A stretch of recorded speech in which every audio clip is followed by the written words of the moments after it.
तो जैसे कि हमने बात करी शेडिंग की, रियलिस्टिक शेडिंग की, कि उसको हम कैसे कर सकते हैं।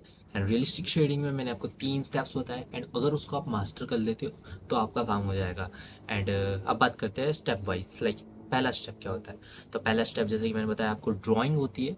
एंड ड्राइंग के ऊपर मैंने कुछ वीडियोस पहले ही बना रखी है, आप मेरे चैनल को स्क्रॉल करो एंड आपको बहुत सारी वीडियोस मिल जाएगी जिसमें आप ड्राइंग को समझ सकते हो ईजिली। उसमें एनफ है। बाकी मैं ड्राइंग को और एक्सप्लेन करता रहूँगा, आगे भी करूँगा, बहुत सारी वीडियोस बनाता रहूँगा। बात करते हैं लाइट एंड शेडोज़ की। लाइट एंड शेडोज़ क्या होती है, तो ये समझना बहुत इंपॉर्टेंट हो जाता है कि लाइट एंड शेडो हमें समझनी ही क्यों है ना। हम ईजी बनाना चाहते हैं ड्राइंग को, शेडिंग को, रियलिस्टिक शेडिंग को। तो लाइट एंड शेडोज़ को समझना इम्पॉर्टेंट है भी या नहीं, या फिर एक और बर्डन है हमारे ऊपर। तो लाइट एंड शेडो को समझना हमारे लिए इम्पोर्टेंट इसलिए हो जाता है क्योंकि हमें सब्जेक्ट को रियलिस्टिक दिखाना है, हमारी ड्राइंग को रियलिस्टिक दिखाना है। एंड जो भी रियल में सब्जेक्ट जैसा दिख रहा है हमें वैसा दिखाना पड़ेगा।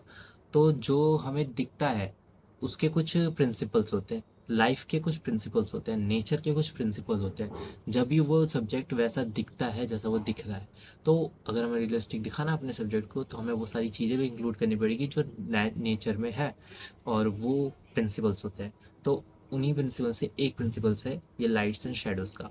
सो जब किसी भी सब्जेक्ट पे लाइट पड़ती है तो हमें कुछ लाइट्स एंड कुछ शेडोज़ दिखाई देती है। तो शेडोज़ में हम बात करें तो हमें कुछ शेडोज़ दिखाई देती है, जैसे cast shadow and form shadow. And lights की हम बात करें तो उसमें लाइट्स दिखाई देती है centre light, highlight, mid-tones, and reflected light. And these are the only thing that we need to focus on this topic. सो जब हम इन चीज़ों को समझ जाते हैं, इन टॉपिक्स को समझ जाते हैं, इन नेम्स को समझ जाते हैं, एंड जब हम समझ जाते हैं कि किसी भी सब्जेक्ट पे शेडोज़ एंड लाइट्स कहाँ बनती है, कैसे बनती है, उनके प्रिंसिपल क्या होते हैं, यही होता है, ऐसे होता है, ये सब जब हम क्लियर कर लेते हैं तो हम समझ जाते हैं कि भी सब्जेक्ट को हम रियलिस्टिकली फॉर्म कैसे देते हैं, उसकी फॉर्म कैसे देते हैं। तो जब हम उसकी फॉर्म देने सीख जाते हैं तो हमारा subject more natural, more realistic and more, कह सकते हो, परफेक्ट लगने लग जाता है ना। आगे के स्टेप्स बहुत ज़रूरी हो जाते हैं, तो उसके लिए वेट करो, लाइक करो एंड फॉलो करो।